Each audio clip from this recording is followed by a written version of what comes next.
no restrictions selling meat and dairy. We don't have all night. Oh, me, yeah. Oh, goodness.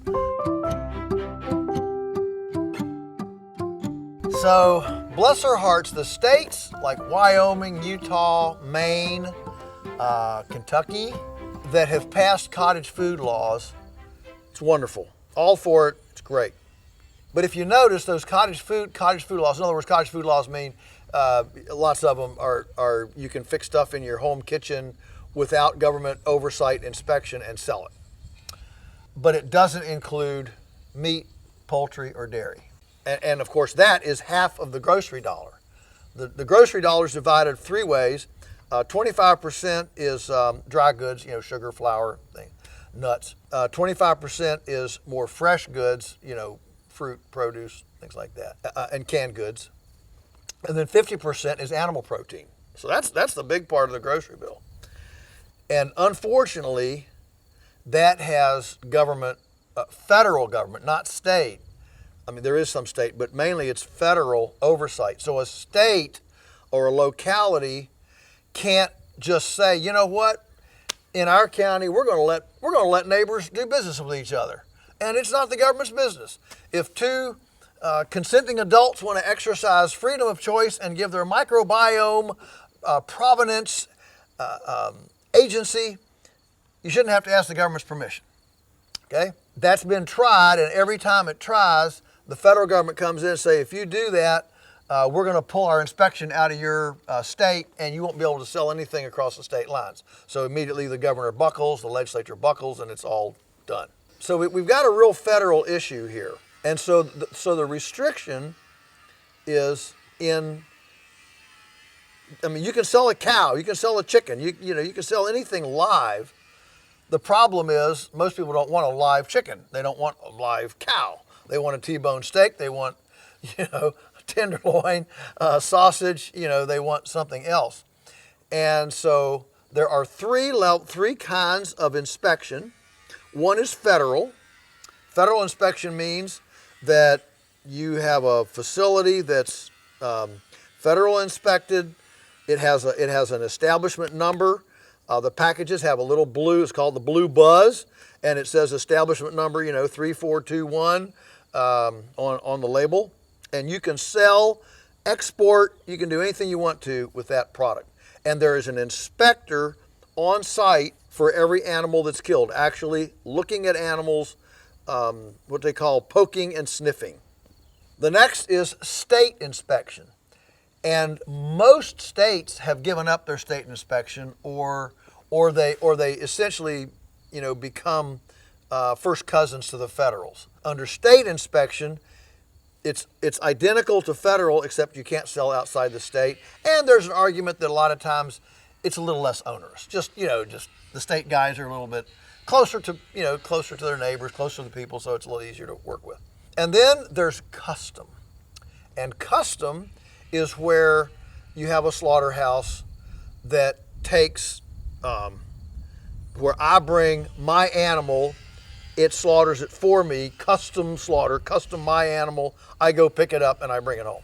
Now what's interesting is that ever since that was established a century ago, the law says that the animal has to be of your raising.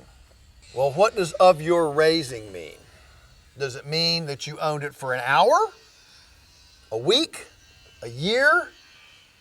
And so the way the government has handled that generally is if the animal goes into the slaughterhouse, to the custom slaughterhouse, with somebody's name on it, this animal's owned by Jane Doe, they don't question how long the person owned it. That's typically used in things like freezer beef, where a person gets a half, quarter, whole animal, things like that. So there's your custom. And it's true in all of the meats. I haven't really discussed dairy. Dairy is, you got your milk, you got your raw milk. I mean, that's another whole deal there. But that's the meat and the poultry deal. And so the problem is, if you can't find a logistically doable facility, Either one that you like, that you can trust, one that's close enough, one that that can work with you on your situation. You can't sell a T-bone steak. I mean, in our county, we don't have a federal inspected slaughterhouse, so there is not a single calf that can be born in our county, raised on a farm, and slaughtered and processed and packaged in our county and sold in our county. Every single T-bone steak sold in our county has to be exported from our county to a federal inspected slaughterhouse that's outside of our county and re-imported in order to sell it to my next door neighbor. So that's where we are, and that's why I'm on a bit of a tear to push the Food Emancipation Proclamation. Because I think that is what we need to fix the problem of access to the marketplace for small farmers, and it would include not just slaughter, but if maybe got some culinary interest and I want to make summer sausage. I mean, we take our venison up to a Mennonite outfit up in Dayton, and we add pork to it, and they can make summer sausage, and I mean, it's to die. I mean, I could live on. I mean, the rest of my life I could just live on summer sausage. But they can't have beef in their establishment because they're an unlicensed thing. They can only do wildlife, which is nuts. We've got customers that would love to have summer sausage. We've got federal inspected beef that the inspector says is wholesome and clean and okay, but we can't make it into summer sausage because of the regulations. So the regulations are very, very onerous, and that's why there's so many people trying to circumvent them with, private membership associations, CSAs, community supported agriculture, private food co-ops, black market under the table, all sorts of techniques to try to herd share for milk, but all of these, they're all clunky. And as they become more used, the government is coming after people that try to do this, and so it's like painting a big red target on your back. And I think that if we could actually get a viable underground railroad, I think we'd see a lot of happy buyers and happy farmers jump on that.